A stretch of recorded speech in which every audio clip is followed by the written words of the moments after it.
ញោមក្រូចថ្លុងនេះដែរនិយាយពីមានរសជាតិឆ្ងាញ់ខ្លាំងតែម្ដងណាបងប្អូនចា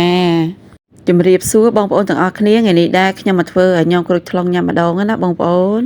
ចំពោះគ្រឿងផ្សំរបស់ញោមក្រូចថ្លុងនេះដែរមានដូចជាក្រូចថ្លុងកាពឹសស្បែកជ្រូកសាច់ជ្រូក3ជាន់ប្រហុកសណ្តែកដីអំពិលទុំផ្កាស្នោប្រលិតហើយនិងជីគ្រប់មុខចាឥឡូវនេះខ្ញុំមកងាកដាក់ដាំទឹកឲ្យហើយបងប្អូនដើម្បីយើងធ្វើការស្រស់ស្បែកជ្រូកជាមួយនឹងសាច់ជ្រូក3ជាន់អញ្ចឹងណាបងប្អូនចា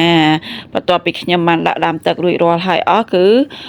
ទឹករបស់ខ្ញុំក៏បានពុះហើយបងប្អូនពេលនេះខ្ញុំចាប់ផ្ដើមដាក់ស្បែកជ្រូកនិងសាច់ជ្រូក3ជាន់ចូលទៅតែម្ដងចានៅពេលដែលខ្ញុំដាក់ចូលទៅរួចហើយហ្នឹងគឺខ្ញុំបន្ថែមតែជាមួយនឹងអំបិលហ្នឹងកន្លះស្លាបព្រាដែរបងប្អូនដើម្បីធ្វើឲ្យស្បែកជ្រូករបស់យើងហ្នឹងគឺមានជាតិល្អអញ្ចឹងណាបងប្អូនចាហើយឥឡូវនេះសាច់ជ្រូករបស់យើងនឹងក៏បានផុយល្អដែរបងប្អូនហើយចំពោះការស្រស់ស្បែកជ្រូកជាមួយនឹងសាច់ជ្រូកនេះដែរគឺយើងប្រើពេលហ្នឹងរយៈពេលប្រហែលជា25នាទីណាបងប្អូនចាឥឡូវនេះខ្ញុំចាប់ផ្ដើមស្រង់សាច់ជ្រូកហើយនឹងស្បែកជ្រូកហ្នឹងឡើងមកឲ្យបងប្អូនដើម្បីយើងធ្វើការហាន់ឲ្យហើយអញ្ចឹងណាបងប្អូនចាហើយចំពោះសាច់ជ្រូក3ជាន់នេះដែរគឺខ្ញុំហាន់ចេញជាចំណិតស្ដើងល្មមអញ្ចឹងណាបងប្អូនដើម្បីយើងយកទៅធ្វើការញោមអញ្ចឹងណាហើយបន្ទាប់ពីខ្ញុំហាន់សាច់ជ្រូកហើយរួចរាល់នេះគឺខ្ញុំចាប់ផ្ដើមមកហាន់ស្បែកជ្រូកតែម្ដងហើយស្បែកជ្រូកនេះដែរគឺយើងហាន់ចេញជាចំណិតស្ដើងល្មមដូចគ្នាដែរបងប្អូននិយាយទៅចាហើយបន្ទាប់ពីខ្ញុំបានហាន់ស្បែកជ្រូករួចរាល់ហើយអស់គឺខ្ញុំងាកមកធ្វើលីងកាពឹសតែម្ដងណាបងប្អូនចាចំពោះកាពឹសនេះដែរគឺយើងលីងតែមកល្មមឲ្យឡើងតែកន្លះរៀងក្រហមបន្តិចទេបងប្អូនគឺយើងមិនបាច់ឲ្យឆ្អិនពេកទេព្រោះថាកាពឹសយើងលីងតែបន្តិចគឺឆ្អិនតែម្ដងបើយើងឲ្យឆ្អិនខ្លាំងពេកគឺអត់សូវមានជាតិផ្អែមណាបងប្អូនបើយើងលីងតែប៉ុណ្ណឹងគឺកាពឹសរបស់យើងនឹងមានជាតិផ្អែមអញ្ចឹងណាបងប្អូននៅពេលដែលយើងយកទៅញោមគឺមានរសជាតិឆ្ងាញ់តែម្ដងឥឡូវនេះកាពឹសខ្ញុំបានលីងរួចរាល់ហើយអស់ហើយបងប្អូនខ្ញុំក៏ដួសយកមកដាក់នៅលើចានឲ្យហើយទុកម្លែកចាបន្ទាប់ពីខ្ញុំលីងកាពឹសរួចរាល់ហើយគឺខ្ញុំចាប់ផ្ដើមដាក់ខ្ទះដាំទឹកដើម្បីយើងធ្វើទឹកប្រហុកជាមួយនឹងអំពិលទុំណាបងប្អូនហើយចំពោះការយកទៅធ្វើញោមនេះដែរគឺខ្ញុំប្រើជាទឹកប្រហុកលាយនឹងអំពិលទុំបងប្អូនយើងធ្វើបែបនេះគឺ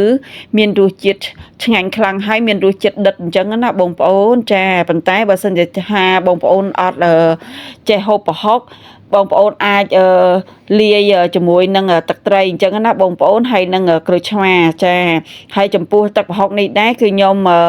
យកប្រហុកជាមួយនឹងអំពិលគឺដាក់ចូលគ្នាហើយយើងធ្វើការរំងាស់ឲ្យរៀងខាប់តែបន្តិចទេបងប្អូននិយាយទៅយើងកុំឲ្យរាវពេកហើយក៏អត់ឲ្យខាប់ពេកដែរបងប្អូននិយាយទៅឲ្យតែមកសាច់ប្រហុកហើយនឹងអំពិលទុំរលាយចូលគ្នាបានល្អហើយគឺយើងចាប់ផ្ដើមដួសយកមកដាក់លើចានតែម្ដងចាឥឡូវនេះខ្ញុំងាកមកលាយញោមមកហើយតែម្ដងបងប្អូនពេលនេះខ្ញុំដាក់ទៅជាមួយនឹងម្ទេស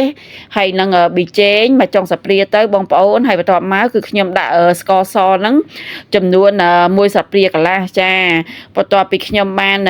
ដាក់ស្ករសចូលទៅរួចរាល់ហើយអស់ហ្នឹងគឺខ្ញុំបន្ថែមទៅជាមួយនឹងទឹកប្រហុកហើយចំពោះទឹកប្រហុកនេះដែរគឺខ្ញុំដាក់ទៅនឹងចំនួន4វែកចាដោយសារថាខ្ញុំធ្វើហ្នឹងគឺតែពាក់កណ្ដាលសិនទេអញ្ចឹងខ្ញុំលៃលោកគ្រឿងហ្នឹងតម្រូវតែពាក់កណ្ដាលអញ្ចឹងបងប្អូនអាចថាលៃលោកទៅតាមហ្នឹងអញ្ចឹងណាបងប្អូនចាបន្ទាប់ពីខ្ញុំដាក់ទឹកប្រហុករួចរាល់ហើយអស់ហ្នឹងគឺខ្ញុំមានបន្ថែមទៅជាមួយនឹងទឹកត្រីបន្តិចដែរបងប្អូនដើម្បីឲ្យរសជាតិនៃការញោមរបស់យើងហ្នឹងមានរសជាតិកាន់តែដិតអញ្ចឹងណាបងប្អូនហើយបន្ទាប់មកហ្នឹងគឺខ្ញុំដាក់ទៅជាមួយនឹងសាច់ចានិយាយទៅពេលនេះគឺយើងលាយសាច់ហ្នឹងទៅមុនចាហើយយើងដាក់លាយមកពាក់កណ្ដាលសិនទៅបន្ទាប់ពីខ្ញុំដាក់សាច់រួចរាល់ហើយអស់គឺខ្ញុំបន្ថែមទៅជាមួយនឹង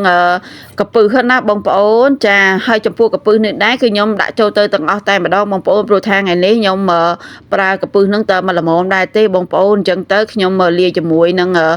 សាច់ហ្នឹងហើយទៅទាំងអស់តែម្ដងចាបន្ទាប់ពីខ្ញុំដាក់ចូលទៅហើយគឺខ្ញុំកូរគ្រឿងទាំងអស់ហ្នឹងឲ្យចូលជាតិគ្នាបានល្អហើយបាទខ្ញុំចាប់ផ្ដើមបន្ថែមទៅជាមួយនឹងក្រូចថ្លុងចាហើយចំពោះក្រូចថ្លុងនេះគឺខ្ញុំដាក់ទៅនឹងតែពាក់កណ្ដាលដែរទេបងប្អូនចាដូចខ្ញុំប្រាប់បងប្អូនថាខ្ញុំលាយគ្រឿងទៅត្រឹមពាក់កណ្ដាលសិនទេចា បន្ទាប់ពីខ្ញុំដាក់ក្រូចថ្លុងចូលទៅហើយនេះគឺខ្ញុំចាប់ផ្ដើមកូរគ្នាបញ្ចូលជាមួយនឹងសាច់ហ្នឹងឲ្យចូលជាតិគ្នាបានល្អបន្តិចខ្ញុំក៏បន្ថែមទៅជាមួយនឹងបន្លែចាហើយបន្លែនេះដែរមានដូចជាប្រឡិតជីគ្រប់មុខហើយនឹងផ្កាស្នោឥឡូវនេះខ្ញុំបានដាក់បន្លែរបស់យើងនឹងចូលទៅហើយគឺដាក់ផលិតហើយនឹងផ្កាស្នោជាមួយនឹងជីគ្រប់មុខចាបន្ទាប់ពីខ្ញុំបានដាក់បន្លែចូលទៅរួចរាល់ហើយអស់ហ្នឹងគឺខ្ញុំចាប់ផ្ដើមច្បល់បន្លែហើយនឹងសាច់នឹងឲ្យចូលជាតិគ្នាបានល្អអញ្ចឹងណាបងប្អូនឥឡូវនេះខ្ញុំចាប់ផ្ដើមមកកូរបន្លែហើយនឹងសាច់នឹងឲ្យចូលជាតិគ្នាបានល្អសិនបងប្អូនចានិយាយទៅការញោមក្រូចថ្លុងជាមួយនឹងទឹកប្រហុកនេះបងប្អូនគឺមានរសជាតិឆ្ងាញ់ខ្លាំងណាស់បងប្អូនចាព្រោះថាការដែលយើងប្រើទឹកប្រហុកដូចនេះគឺមានរសជាតិដិតល្អតែម្ដងសម្រាប់ការញោមក្រូចថ្លុងអញ្ចឹងណាបងប្អូនចាឥឡូវនេះខ្ញុំចាប់ផ្ដើមច្បល់ឲ្យសព្វល្អហើយបន្ទាប់ពីខ្ញុំច្បល់បានសព្វល្អហើយហ្នឹងបងប្អូនគឺខ្ញុំចាប់ផ្ដើមភ្លក់តែម្ដងឥឡូវនេះខ្ញុំសូមភ្លក់បន្តិចសិនបងប្អូនចា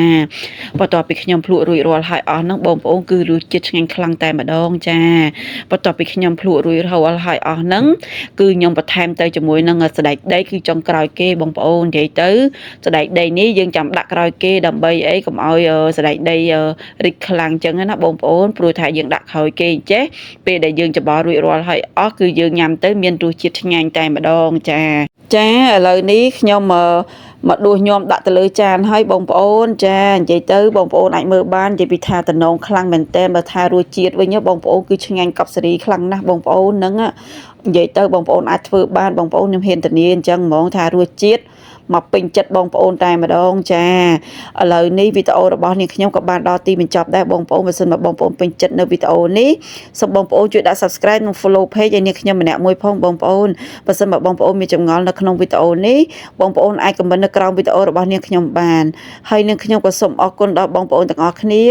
ដែលបានទស្សនាវីដេអូនេះរហូតដល់ចប់